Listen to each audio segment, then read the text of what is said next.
से उससे आगे हमारी है फंडामेंटल थ्योरम ऑफ अर्थमेटिक। आज हम वो सीखेंगे, ठीक है।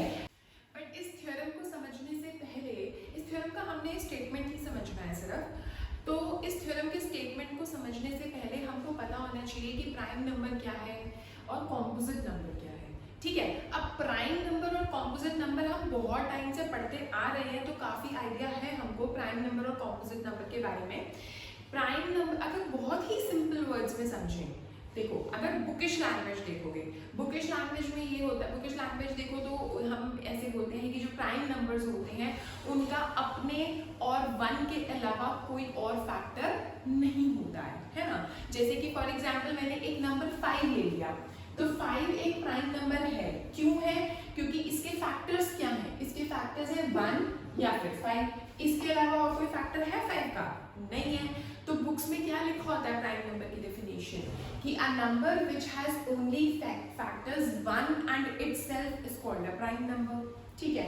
और अगर मैंने ले लिया 10 मान लो, तो 10 के फैक्टर्स एक तो 1 है, एक 10 है, इसके अलावा है?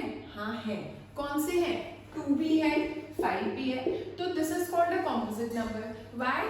कॉम्पोजिट नंबर की बुकिश डेफिनेशन क्या है कि a number which has factors other than 1 and itself is called a composite number, ठीक है। तो इसका मतलब 10 is a composite number, right. तो कॉम्पोजिट नंबर और प्राइम नंबर के बीच में डिफरेंस पता चल गया। अब थ्योरम पढ़ते हैं। थ्योरम क्या बोलती है? थ्योरम बोलती है कि एवरी कॉम्पोजिट नंबर, यानी दुनिया का कोई भी कॉम्पोजिट नंबर उठाएंगे तो it can be uniquely expressed as a product of primes. क्या मतलब कि अगर हम कोई भी कॉम्पोजिट नंबर उठाते हैं, फॉर एग्जाम्पल अगर हमने 256 उठा लिया, 12 उठा लिया, 16 उठा लिया, ये सारे कॉम्पोजिट नंबर्स हैं, ठीक है, क्योंकि हमें कॉम्पोजिट नंबर के बारे में पता चल चुका है। तो कॉम्पोजिट नंबर्स अगर हम कोई पिक करते हैं तो it can be written as the, it can be expressed as a product of primes. It can be expressed as a product of primes मतलब कि इसको हम कैसे लिख सकते हैं? जैसे कि फॉर एग्जाम्पल मैंने 12 उठाया, ठीक है, तो 12 के अगर मैं प्राइम फैक्टर्स निकालती हूँ तो वो मैं ऐसे निकालूंगी, ठीक है। तो 12 को कैसे लिखूंगी मैं? 12 को लिखूंगी 3 इंटू 2 तो यानी 12 एक कॉम्पोजिट नंबर है जिसको मैं कैसे एक्सप्रेस कर सकती हूँ?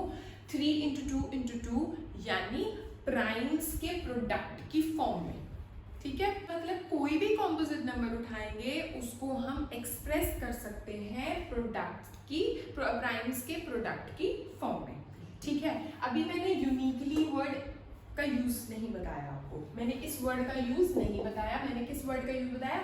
कि expressed as a product of primes. आगे बढ़ते हैं। Except for the order in which these prime factors occur. इसका क्या मतलब है? इसका ये मतलब है कि ऑर्डर चाहे वेरी हो सकता है। अब मैंने 12 के फैक्टर्स ऐसे निकाले, हो सकता था कोई और बच्चा 12 के फैक्टर्स ऐसे निकालता। मैंने सबसे पहले 3 यूज किया, आप हो सकता है 2 यूज करते, जैसे 2 6 12 करते, फिर 2 से करते, फिर 3 से करते, हो सकता था। तो 12 को मैं ऐसे लिख सकती थी 2 इंटू 3। तो यहाँ पर 2 इंटू 3 आया, यहाँ पर 3 इंटू 2 आया। कोई फर्क है? कोई डिफरेंस है? नहीं है। यहाँ पर 3 एक बारी है और 2 दो बारी है, यहाँ पर 2 दो बारी है और एक बार 3 है ना। तो बात तो एक ही है ना।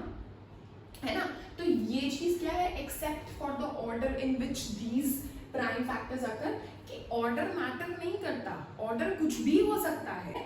तो हमारा सिर्फ और सिर्फ ये कहने का मतलब है कि कॉम्पोजिट नंबर को हम प्राइम्स के प्रोडक्ट की फॉर्म में लिख सकते हैं। एक्सेप्ट फॉर द ऑर्डर, वो फैक्टर्स चाहे इधर उधर होते रहेंगे, ठीक है, लेकिन फैक्टर्स वही रहेंगे, फैक्टर्स चेंज नहीं होंगे। क्या तुम ये फैक्टर्स चेंज नहीं होंगे, ये कहाँ लिखा हुआ है? यहाँ पर यूनिकली वर्ड बोल रहा है। यूनिकली का मतलब कि और कोई तरीका नहीं है 12 को एक्सप्रेस करने का, और किसी से ये नहीं जाएगा, मतलब और किसी की टेबल में नहीं आएगा, या तो 2 से जाएगा या 3 से जाएगा। क्या 2 2 3 के अलावा कोई और प्राइम फैक्टराइजेशन हो सकता है 12 का? नहीं हो सकता। So this is what uniqueness of fundamental theorem called. ये यूनिकली वर्ड जो लिखा है उसका ये मतलब है, यानी can be expressed as a product of primes का मतलब कि प्राइम्स के प्रोडक्ट की फॉर्म में हम किसी भी कॉम्पोजिट नंबर को लिख सकते हैं, except for the order in which these prime factors occur, यानी कि हमारे किसी भी ऑर्डर में हो सकते हैं प्राइम फैक्टर्स, चाहे वो 2 पहले लिखा जाए चाहे 3 बाद में लिखा जाए।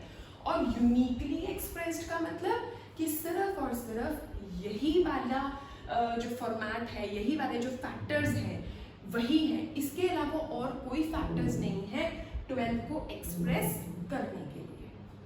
Okay, so this is what fundamental theorem of arithmetic. Alright, okay, तो इसके बाद एक एग्जाम्पल है जो 4 की पावर n वाला है, उसमें फंडामेंटल थ्योरम ऑफ अरिथमेटिक आपकी यूज आएगी, जो कि मैं आपको नेक्स्ट वीडियो में समझाती हूँ। ठीक है बच्चे, बाय।